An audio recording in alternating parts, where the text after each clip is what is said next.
Bismillahirrahmanirrahim. Assalamualaikum warahmatullahi wabarakatuh. Alhamdulillahilladzi khalaqal mauta wal hayata liyabluwakum ayyukum ahsanu amala wa huwal azizul ghafur. Wassalatu wassalamu ala rasulillahilladzi ursila rahmatan lil alamin wa liyukhrijan nasa minadh dhulumati ila nuri rabbil alamin wa ba'd.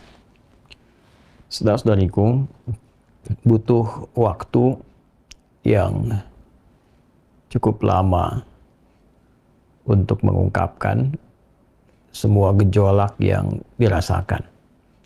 Rasa geram, amarah, dan pada saat yang bersamaan juga kita selalu sebagai muslim tertuntun untuk menyikapi segala hal dengan hikmah. Ud'u ila sabili rabbika bil hikmah. Demikian Allah sampaikan di Quran surah ke-16 An-Nahl di ayat 125. Ajak siapapun untuk memahami hukum-hukum dalam Islam, untuk mengenal Allah Subhanahu wa taala dengan hikmah. Para ulama mendefinisikan hikmah setidaknya secara singkat, al-isabatu fil aqwal wal a'fal wa wad'u kulli syai'in fi mahalli. Kesesuaian atau konsistensi antara perkataan dan perbuatan serta kemampuan untuk menyikapi berbagai hal sesuai dengan porsi dan konteksnya.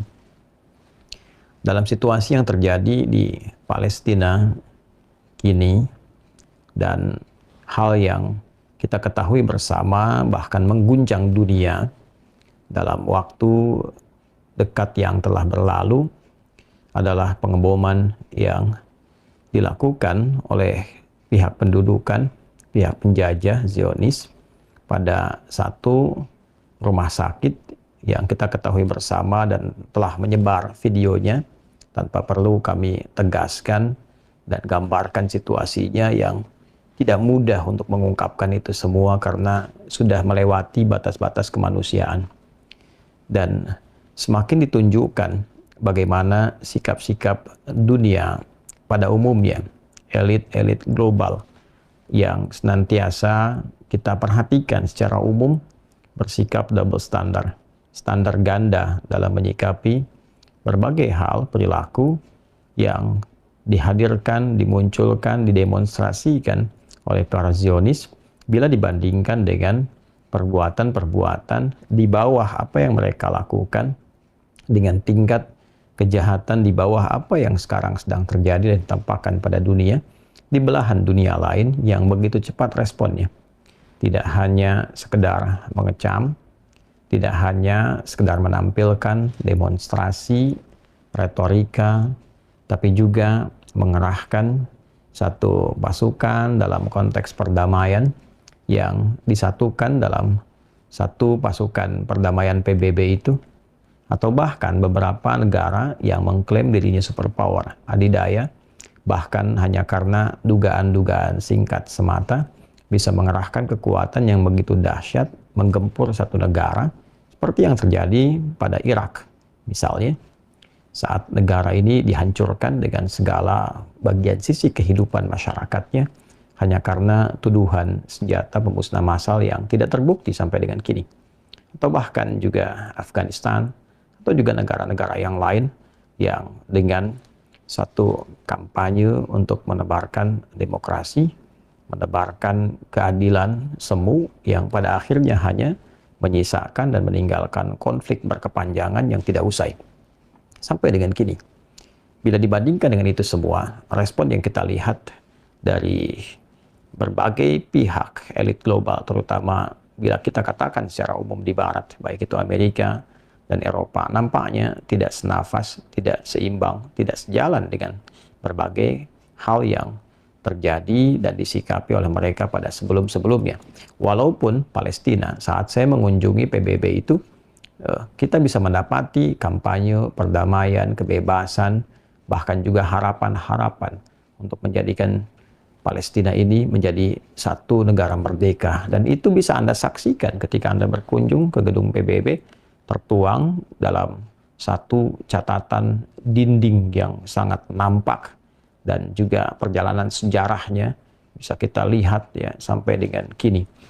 Satu bagian besar di satu tembok yang bisa diakses oleh siapapun yang melewatinya.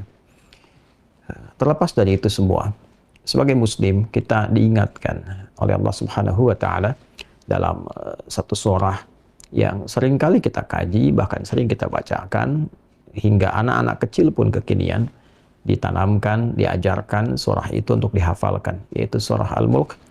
Di ayat yang kedua, Allah tegas menyampaikan bahwa huwallazi khalaqal mauta wal haya liyabluwakum ayyukum ahsanu amala wa huwal azizul ghafur. Dialah Allah Subhanahu wa taala yang mencipta kematian dan kehidupan untuk menguji setiap hamba yang masih hidup, yang mampu belajar dari berbagai peristiwa kehidupan itu ataupun juga peristiwa-peristiwa kematian, agar orang-orang yang melihat itu mampu mengoreksi dirinya, agar mampu meningkatkan amal saleh, perbuatan-perbuatan mulia dalam berkehidupan. Sungguh Allah yang maha perkasa, yang mengatur segala hal. Dan Allah yang maha menerima taubat, maha menerima dan mengeluarkan ampunan bagi setiap hamba yang ingin berubah, mengoreksi diri, serta memperbaiki jalan kehidupannya, sehingga membangun amal baik dan lebih mulia dibandingkan jalan hidup sebelumnya. Saudara-saudariku, dari skala yang simpel, yang nampak dalam kehidupan kita, skala mikro yang kecil-kecil, kita diperlihatkan, satu sisi ada orang yang wafat, dari musabbib yang mewafatkan, musabbab yang telah wafat, tentu kita tidak bertanya. Yang mewafatkan siapa? Allah, Tuhan, pemegang otoritas tertinggi. Yang wafat siapa? Si fulan, sesuai dengan ajalnya. Musabbib yang mewafatkan, musabbab yang wafat. Tapi sebab dimintakan oleh Nabi Shallallahu Alaihi Wasallam, bahkan disampaikan dalam Al-Quran untuk kita belajar darinya. Satu sisi Nabi pernah menyampaikan, "Udhkuru mahasina mautakum wa kuffu an masawihim." Viralkan, sebutkan kebaikan-kebaikan orang yang telah wafat itu, kemudian tutupi keburukan-keburukan yang mungkin pernah terjadi saat dia hidup. Karena saat ini ia sudah tidak berkesempatan untuk memperbaiki apapun, selesai keadaannya, namun memviralkan amal baik itu membantu melahirkan amal jariah untuknya, menerangi ia dalam alam kuburnya. Yang paling menarik, bahkan bagi orang wafat pun yang masih hidup, orang-orang Islam khususnya diberikan petunjuk oleh Rasulullah SAW, pelajari kebaikannya, lestarikan kebaikannya, belajar dari sifat-sifat baik itu, bermanfaat bagi yang hidup, dan memberikan cahaya sifat-sifat yang mulia, jariah, ketenangan, dan situasi yang terang yang menerangi kegelapan alam kubur bagi yang telah wafat itu. Bagaimana bila dibandingkan dengan yang masih hidup? Yang wafat pun minta dipelajari kebaikannya, maka bagi peristiwa-peristiwa dalam kehidupan yang nampak di sekitaran kita, ditampilkan, dihadirkan kepada kita, maka belajar dari orang-orang yang hidup, apa kebaikannya. Jika ditemukan yang kurang, perbaiki kekurangannya, semampu yang bisa kita lakukan. Baik itu dengan tenaga, sesuai dengan otoritas yang ada, dengan pikiran, bila mampu kita menyalurkannya, dengan lisan, jika kita mampu mengatakannya, atau setidaknya, jika perbuatan itu baik, kita berniat mengikutinya. Jika buruk, kita ingkari dengan hati kita. Sesuai dengan amanah yang Allah titipkan kepada kita, dan kemampuan bagi kita untuk mengekspresikannya. Kini, di Palestina, kita dihadapkan langsung pada dua peristiwa yang bersamaan. Kematian dan kehidupan. Dan di titik itulah kemudian ayat ini berlaku untuk menguji kita. Sejauh mana kita mampu belajar dari peristiwa itu. Sehingga kita mampu melihat juga dunia secara global. Apa yang sedang terjadi pada sisi kemanusiaan di era kini. Kita bisa saksikan dengan mudahnya seseorang menghancurkan, melakukan genosida, bahkan pada titik-titik yang rasa-rasanya tidak layak untuk dilakukan dan diterima sebagai seorang manusia. Jika ada orang berkata bahwa, oh ini respon dari satu serangan yang terjadi, maka secara bijak bisa kita katakan, kenapa orang ini menyerang? Apa latar belakangnya? Karena manusia tidak mungkin melakukan tindakan-tindakan yang buruk perilaku-perilaku menyimpang tanpa ada sebab. Bagaimana mungkin seseorang yang tinggal di satu rumah, kemudian rumah itu didatangi oleh beberapa pihak, yang memiliki rumah, tuan rumah, lalu kemudian dikeluarkan, diminta paksa untuk keluar. Orang baru kemudian masuk menempati, mengklaim itu bagian dari rumahnya. Dengan senyamannya dia merubah posisi rumah, bahkan sebagian menghancurkan bagian-bagian dari rumah, menggantinya dengan sesuai dengan selera yang ia kehendaki. Maka bila kemudian tuan rumah melakukan perlawanan, mempertahankan tempat dia tinggal, mempertahankan bumi pertiwi baginya, tempat ia berpijak, apakah dikatakan itu sesuatu yang keliru? Indonesia berjuang mengatasi penjajahan.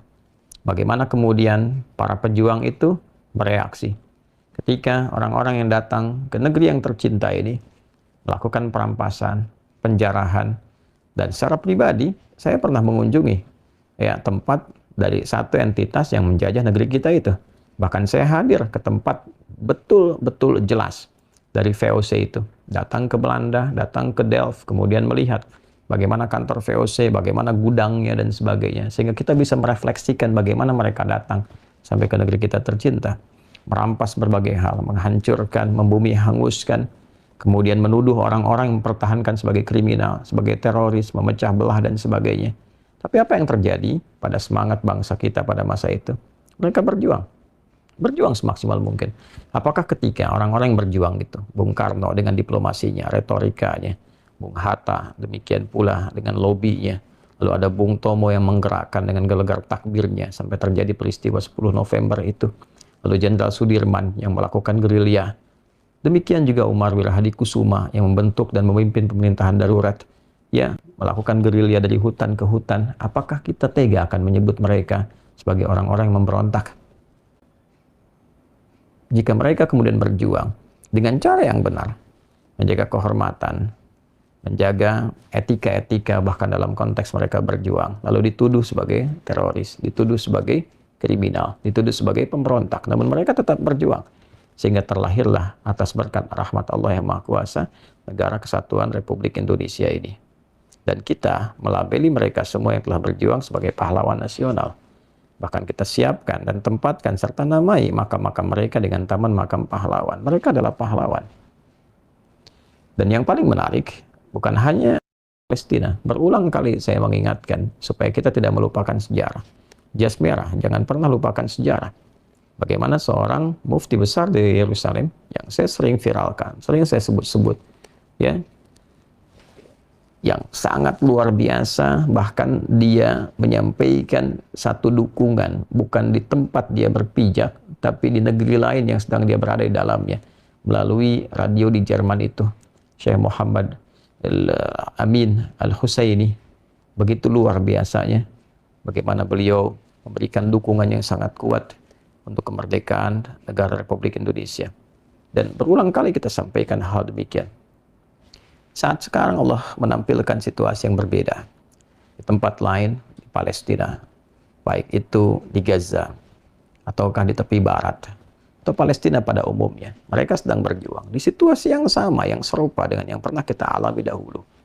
Lalu mereka berjuang saat tanah mereka dirampas, kemudian tempat mereka dibumi hanguskan. Bukan saat ini saja, berulang kali. Kemana mata dunia? Berulang kali tempat itu dibom, dieksekusi, dipersekusi, berapa banyak perempuan yang dilecehkan, berapa banyak ribuan bahkan yang ditawan dari anak-anak sampai orang dewasa, tanpa alasan yang jelas, dibawa dan sebagainya. Dan berita-berita yang dulu pernah kita alami, sekarang dibalik. Hoax bertebaran. Lalu, ketika orang-orang lokal melakukan kemudian perjuangan dan pertahanan untuk mempertahankan apa yang mereka kemudian pernah pijak, pernah miliki, seperti dulu kita melakukannya. Dan lalu mereka dilabeli dengan label yang sama seperti dulu pernah kita alami. Betapa masih terngiang di benak kita tentang cerita-cerita dari berbagai daerah, bahkan tentang perjuangan-perjuangan si Pitung misalnya, atau perjuangan-perjuangan tentang Panji Tengkorakah itu, tentang cabai rawitkah itu, macam-macam yang diabadikan dalam film-film kolosal tempo dulu. Sekarang situasinya berubah.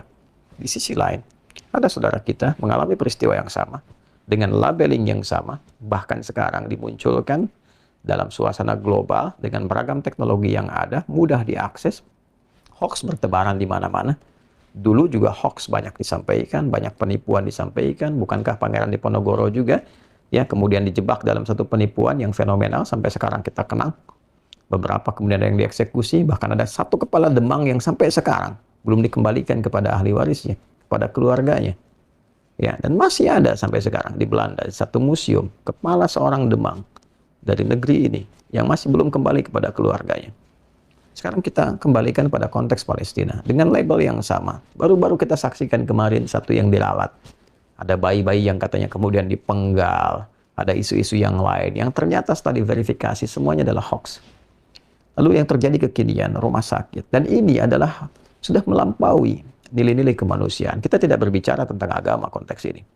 Ya, karena di Palestina pun bukan hanya Muslim. Ada Kristennya. Ya, ada juga selain entitas itu sebuah. Dan ini sudah melampaui nilai-nilai keyakinan. Sudah masuk kepada nilai kemanusiaan yang lebih luas. Ya, bagi umat Islam itu punya satu ajaran. Dimanapun mereka menempat, mereka mesti mencintai, menjaga, dan memakmurkan bumi yang dipijak. Saya, Anda, kita orang Indonesia, maka kita punya kewajiban mencintai negeri ini, memakmurkannya. Jadi umat Islam itu tidak perlu diajari doktrin cinta negara, karena memang ajarannya sudah mendoktrin dia untuk cinta negaranya. Jadi apa yang diberikan secara formal oleh negara itu menguatkan bagi umat Islam, karena sejatinya seorang Muslim itu mesti mencintai negaranya, dia menjaganya. Karena itu orang pertama yang akan membela negara dengan semangat jihadnya, semangat juangnya sampai nafas terakhirnya, itu insya Allah orang Islam akan selalu berada di saf pertama, di barisan yang pertama. Ya silahkan cek kembali file-file sejarah kita, dokumentasi tentang sejarah jihad, dokumentasi tentang resolusi jihad. Ya, dan kami pun saat di Eropa kemarin begitu banyak menyaksikan dokumentasi-dokumentasi hasil-hasil perjuangan orang-orang hebat di masa lalu yang mereka membawa nafas agamanya untuk mencintai negerinya. Ya, baik itu dari segi benderanya, baik itu dari segi kemudian perlawanannya, kampanyenya, dan itu diniatkan demi menaati Rabbnya. Karena itulah dituangkan dalam pembukaan Undang-Undang Dasar itu atas berkat rahmat Allah yang Maha Kuasa. Nah, hal yang sama terjadi kemudian di Palestina.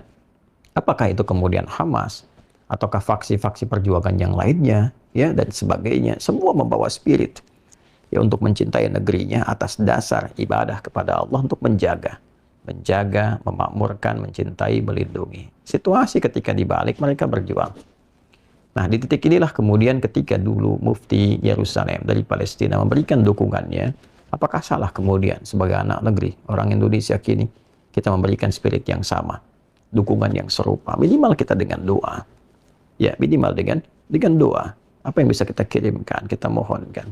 Lalu sekarang, orang-orang yang Allah amanahi jabatan-jabatan dalam kehidupan, baik di negeri ini ataupun di luar negeri ini, dunia-dunia muslim pada umumnya, dan itu akan dihisab. Itu akan dihisab.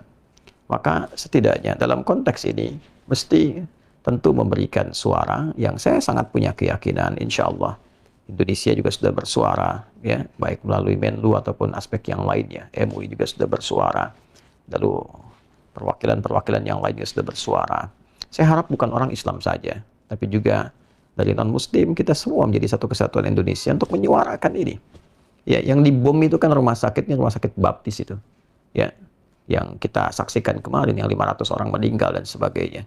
Jadi saya pikir tidak harus kita kemudian membatasi pada satu kontribusi yang dibatasi oleh nilai-nilai keagamaan semata, karena ini sudah melewati batas-batas itu dan sudah menyentuh nilai kemanusiaan. Cukup menjadi manusia untuk kita lihat bahwa ini sesuatu yang ditampakkan kepada kita yang tidak benar, ya, yang sudah melewati batas.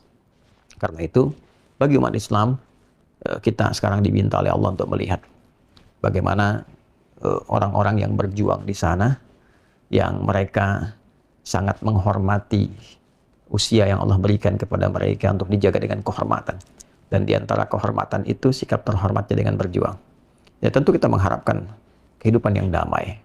Dan kedamaian itu tentu harus diciptakan dengan kontribusi semua pihak dari luar. Ya, itu yang menempatkan kita berkeadilan. Semua punya semangat yang sama untuk merdeka dan tidak standar ganda. Ya, yang ini diperlakukan seperti ini, yang lain demikian. Bagaimana mungkin bisa mengatakan jangan semua negara ikut campur, tapi saat yang bersamaan Anda mengirimkan kapal induk dan sebagainya. memberikan fasilitas, memberikan senjata, itu sesuatu yang tidak konsisten. Karena itu yang perlu dilakukan saat ini adalah, saya kira kita sebagai warga negara Indonesia berpedoman kepada Undang-Undang Dasar 1945, kemudian Dasar Pancasila, yang juga mengamanahkan kepada kita untuk menjadi warga global yang cinta perdamaian, dan kita anti penjajahan, bahwa penjajahan di atas dunia harus dihapuskan karena tidak sesuai dengan peri kemanusiaan dan peri keadilan. Dan kita telah mengalami itu ya dengan jangka waktu yang sangat panjang dan melahirkan luka kehidupan yang juga lestari sampai dengan kini diingat oleh anak cucu. Dan setiap melewati makam pahlawan teriris hati kita bagaimana mengingat semua itu. Dan sekarang dihadapkan pada kita satu keadaan ya di Palestina pada khususnya. Dan yang kedua, penting disadari bahwa kita bersyukur, khususnya bagi umat Islam, sangat kita bersyukur menjadi Muslim. Karena pada saat ini kita diuji tingkat keimanan kita, ya diukur parameter keimanan kita, setidaknya untuk merasakan dan mengamalkan bahwa Muslim dimanapun menjadi satu tubuh. Ketika sakit satu bagian, yang lain merasakan yang sama.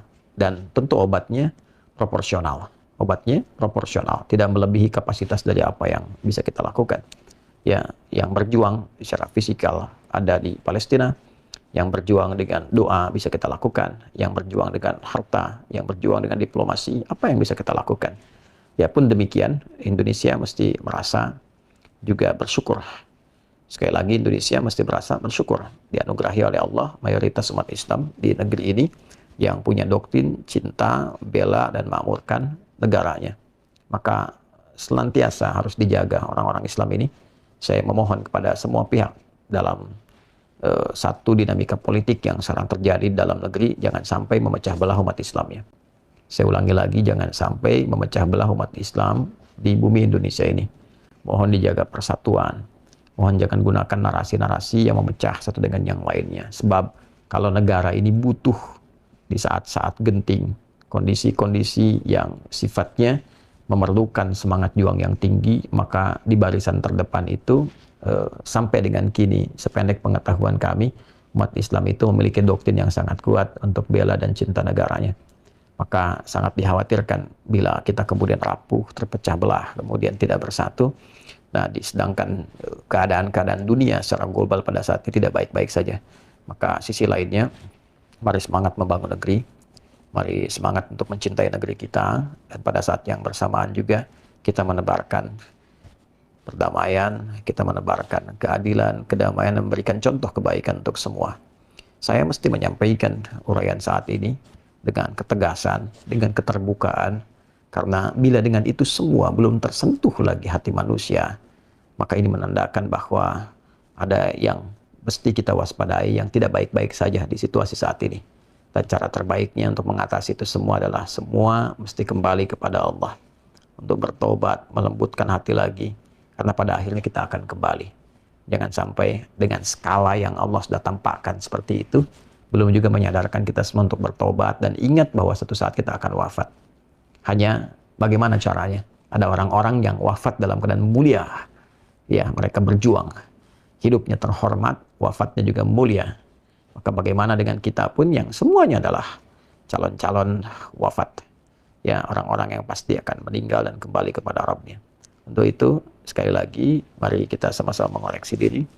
Mari kita bermunajat kebaikan bagi setiap Muslim, khususnya di Indonesia, umumnya dimanapun Anda berada. Saya berharap kita senantiasa menyertakan doa, khususnya untuk di Palestina atau di setiap tempat yang mengalami kesulitan, termasuk di kita juga, untuk seluruhnya tanpa kecuali. Dan mohon tidak memilah-milah. Ya, sekali lagi mohon tidak memilah-milah dan menjadikan alasan itu semua untuk mereduksi atau mengurangi perhatian kita saat semua penduduk global itu memang sedang terpusat ke Palestina. Jangan Anda berkata jauh-jauh perhatian ke sana, di Indonesia pun sedang butuh bantuan. Jangan berpikir demikian. Karena kita berpikir serupa, tetap membantu yang di dalam, berpikir secara kritis untuk saling tolong-menolong, saling menguatkan. Yang penting Anda dan saya ketahui, yang penting Anda dan saya ketahui, di dalam negeri ini kita tidak bekerja sendiri. Ada pemangku kebijakan, ada tanggung jawab, ada undang-undang, fakir miskin dan anak-anak terlantar dipelihara oleh negara. Kita membantu negara. Ya, pada setiap level yang bisa kita lakukan. Sekarang di Palestina negaranya dihancurkan. Tidak ada perhatian. Siapa yang bisa bergerak? Apakah hanya dengan doa pun tak mampu kita sampaikan kepada mereka? Sangat miskin dan kerdil cara berpikir demikian. Saling mencintai, saling menguatkan. Pada saat yang sama, kita adalah warga global yang patut berpartisipasi dalam konteks menjaga perdamaian dunia. Justru ketika kita memberi perhatian kepada Palestina misalnya, atau di tempat manapun yang membutuhkan perhatian, kita sesungguhnya sedang menjalani amanat undang-undang dasar kita. Pada bab pembukaan dari SD, kita belajar, kita membacakan bahwa penjajahan di atas dunia harus dihapuskan karena tidak sesuai dengan peri kemanusiaan dan peri keadilan. Di atas dunia, penjajahan di dunia, artinya kita didorong oleh semangat undang-undang untuk menjadi warga global, warga dunia ini. Baik itu memperhatikan di dalam sampai dengan keluar. Semoga kita tetap jernih, semoga kita tetap diridhoi dalam kebaikan oleh Allah Subhanahu wa taala. Maafkan saya bila ada kata-kata yang kurang berkenan, bila ada kata-kata yang tidak tepat, mohon dimaafkan. Video ini mengajak kebaikan untuk semua tanpa merendahkan atau mengecilkan bagian-bagian dari kehidupan khususnya di bangsa ini. Saya juga mengingatkan agar tidak memotong sembarangan video-video ya sesuai dengan kehendak-kehendak setiap orang yang menginginkannya. Video ini tidak dibuat untuk merendahkan, mengecilkan peran siapapun di kehidupan bangsa ini. Tidak untuk pemerintah, tidak untuk masyarakat, tidak untuk ormas atau yang lainnya. Video ini mengajak kita semua untuk bersatu, menjauhkan diri dari perpecahan, menguatkan bangsa kita, mencintai itu semua, dan menebarkan kedamaian, keadilan, dan kebaikan untuk seluruh bagian dari dunia. Terima kasih. Semoga Allah muliakan. Subhanakallahumma bihamdika asyhadu an la ilaha illa anta nastaghfiruka wa natubu ilaik. Wa akhiru da'wana alhamdulillahi rabbil alamin. Assalamualaikum warahmatullahi wabarakatuh.